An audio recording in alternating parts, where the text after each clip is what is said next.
Next, we have Amanda from Fred Hollows Foundation, China. She's working in multiple innovative projects and research in the region. Welcome.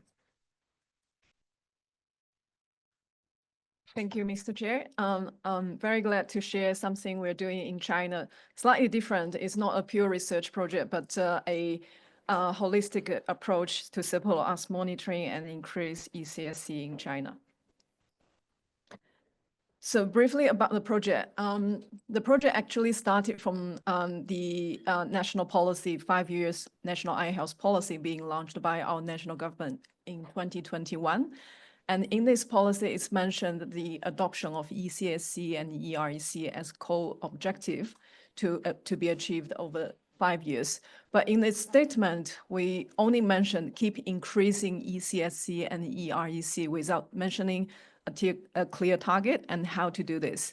Therefore, in 2023, the Fred Hollows Foundation, we initiated a project called Continuous Quality Improvement to support building the capacity of doing continuous quality improvement through training component, and B, collaborating with ICH on developing some facility-based approach to support us measuring and also keep tracking the two indicators.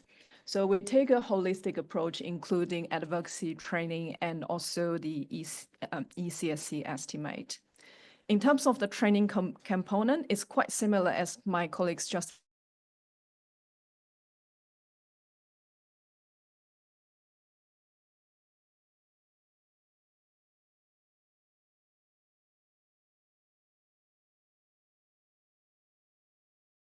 and the second phase is to increase the productivity. And the last phase is to look at the cost efficiency and also environmental sustainability. And all this is supported by a 12-month training course being localized and now being hosted by National PBL Committee in China. And we have this whole course being translated and also engaged with members from National Committee across more than 10 provinces to review this course. And now we'll go through potentially a local accreditation process. Therefore, this course can be recognized across the country. And we also have hosted a few training of trainers session, engaging key members from National PBL Committee, and also 2 of the pilot provinces in Central China and also South China. And now the CQI project in China has also been mentioned a lot by our national and provincial partners in different eye health conference and summit. And some very preliminary result from applying these PDSA cycles by these 2 pilot provinces. First is we have done a baseline assessment in our pilot hospitals and to identify what are the key areas that we are trying to address through this PDSA cycle. So some examples listed here. First is around how can increase the 4 to 6 weeks follow-up visit at the operating centers. So by introducing a few intervention activities like patient education, telephone follow-ups, and also to support patient register online to do easy, like fast track when they come back to the hospital to do follow-ups. The 4 to 6 weeks post-operative follow-up rate has been increased from 50% to more than 90%. And another example is about to reduce the patient waiting time for doing intravitreal treatment. So we received a lot of complaint from both the patient and also the doctors about the waiting time. And therefore, this also reduced the outcome of the service and patient satisfactions. And again, by introduce a few PDSA intervention activities, the waiting time has been reduced for nearly half hours to less than 5 minutes.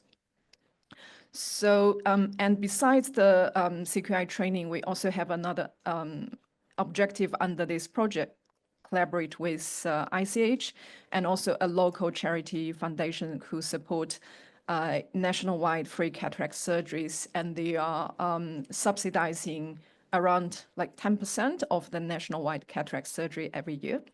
And we are underdoing this at this moment in one county with a population of around 500,000 in southwest of China called Xiangyun County for a REB baseline survey to support the validation at the later stage. And the approach we're going to do is to escalate from county level, then to prefecture, and apply provincial-wide, and later, hopefully this methodology can be validated and feasible for national-wide estimation.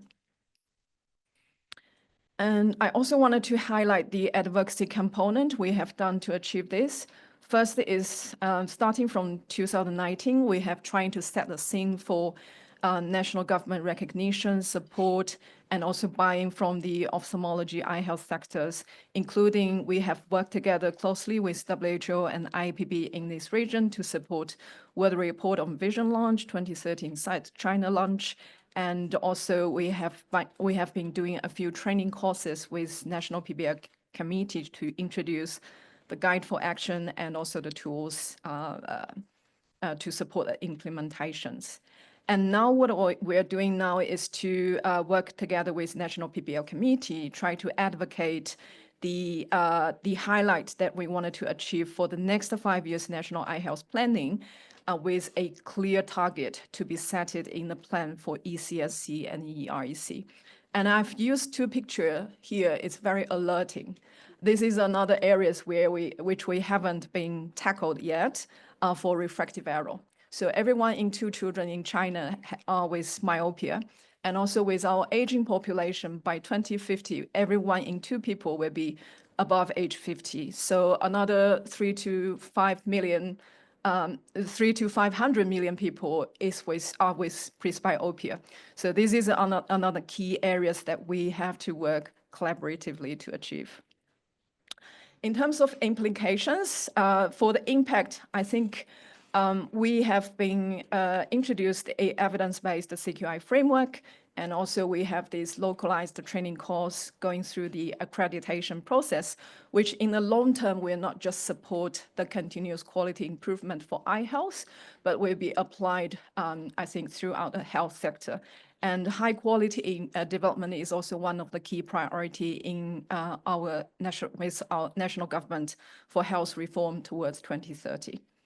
And this 2 indicator estimate will also hugely support the ongoing monitoring and also reporting of these 2 indicators, because as our first presenter mentioned, if we're doing prevalence population-based survey to monitoring these 2 indicators, it's too expensive, and it's not so feasible in a country like in China with 1.4 billion people.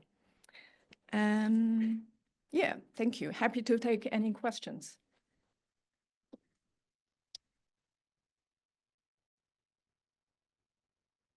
Or later.